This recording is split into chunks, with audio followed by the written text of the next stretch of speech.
Once upon a time, there was a hunter who lived in a faraway village. He killed plenty of animals and made much money.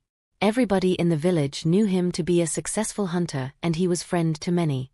But the hunter was very extravagant, and spent a lot of his money on eating and drinking with everyone, until at last, he became quite poor. So, he had to go out hunting again. But now his good luck seemed to have deserted him, for although he worked hard and hunted day and night, he could not succeed in killing anything. One day, as he was very hungry, he went to his friend and borrowed 200 cowries from him. Soon his friend came to collect his money, but the hunter didn't have it. The hunter then thought of a brilliant plan. He asked his friend to come to his house on a certain day to get back his money. And he informed his friend that he was to come with a loaded gun, as he would pay him back with a huge wild game. Now, some time before this, the hunter had made friends with a leopard and a bush cat whom he had met in the forest while on one of his hunting expeditions.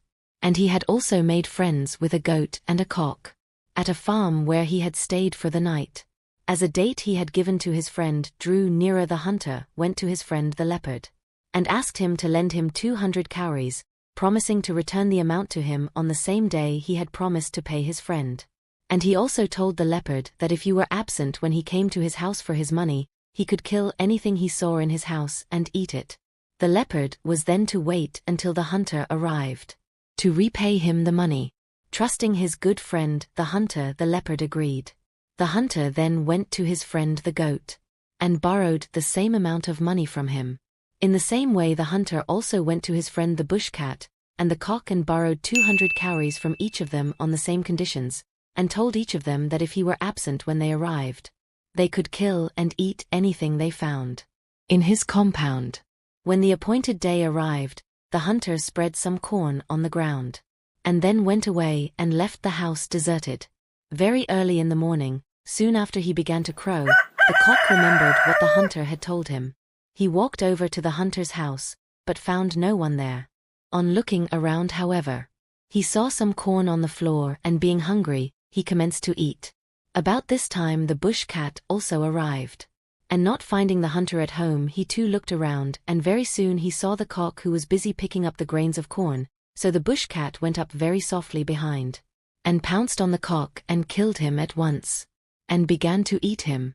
By this time the goat had come for his money, but not finding his friend, he walked about until he came upon the bush cat, who was intent upon his meal off the cock. That he did not notice the goat approaching, and the goat, being in a rather bad temper at not getting his money, at once charged at the bush cat and knocked him over, headbutting him with his horns. The bush cat did not want to get into a fight with this troublesome goat, who was a lot stronger and bigger than him, so he picked up the remains of the cock and ran off with it to the bush, and so lost his money, as he did not await the arrival of the hunter. The goat was thus left the master of the situation and started bleating, and this noise attracted the attention of the leopard, who was on his way to receive payment from the hunter.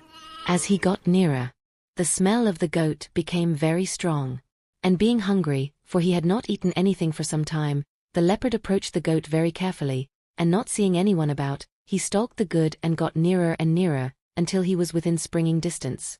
The goat in the meantime was grazing quietly, quite unsuspicious of any danger, as he was in his friend's the hunter's compound. What could possibly happen to the goats? In his friend's compound? He was safe. But then every now and then, he would bleat to voice out his annoyance, angry that the hunter had kept him from his farming. But most of the time, he was busy eating the young grass and picking up the leaves, which he had grown so fond of. Suddenly, the leopard sprang at the goat, and with one crunch at the neck brought him down. The goat was dead almost at once, and the leopard started on his meal. It was now about 8 o'clock in the morning, and the hunter's friend, having had an early meal, set out with his gun to receive payment of the 200 cowries he had lent to the hunter.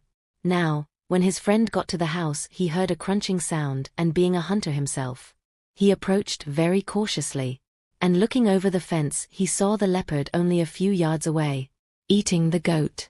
So, he took careful aim at the leopard and fired. The leopard rolled over dead. The death of the leopard meant that 4 of the hunter's creditors were now disposed of as the bush cat had killed the cock. The goat had driven the bush cat away, who thus forfeited his claim, and the goat had been killed by the leopard, who had just been slain by the hunter's friend. This meant a saving of 800 cowries to the hunter. But he was not content with this. As soon as he heard the sound of the gun, he ran out from where he had been hiding all this while and found the leopard lying dead, with his friend standing over it. The hunter screamed at this, and he began to quarrel with his friend, and asked him why he had killed his old friend the leopard. His friend tried to calm him down, but he refused, stating that nothing will satisfy him unless he reports the whole matter to the king, who no doubt deal with his friend. His friend was frightened at this, and begged the hunter not to say anything more about the matter. The hunter refused to listen to his friend's pleas until his friend at last said, "If you will allow this whole thing to drop and will say no more about it, I will give you a present of the 200 cowries you borrowed from me."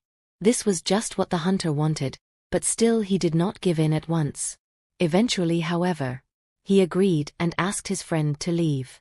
He then took the body of the leopard, promising to bury the body of his dearly beloved, dearly departed friend, the leopard. His friend was grateful that the matter was over, and he hurriedly headed back to his own house. But as soon as he was gone, instead of burying the body of the leopard, the hunter dragged it inside and skinned it very carefully. He then dried the skin of the leopard in the sun, and covered it with wood ash to disguise it, so that nobody would know that it was skin of the leopard. Then, he smoked the meat of the leopard and ate it.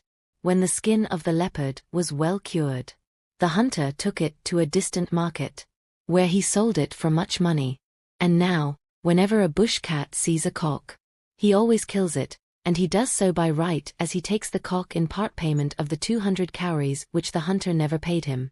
Here's the moral of the story.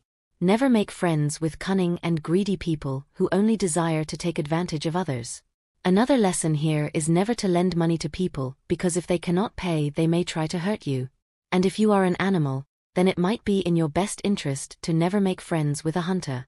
Leave the lessons you've learnt from the story in the comment. And subscribe to this channel if you found this story interesting. I'll definitely see you in my next video. Thank you so much for watching.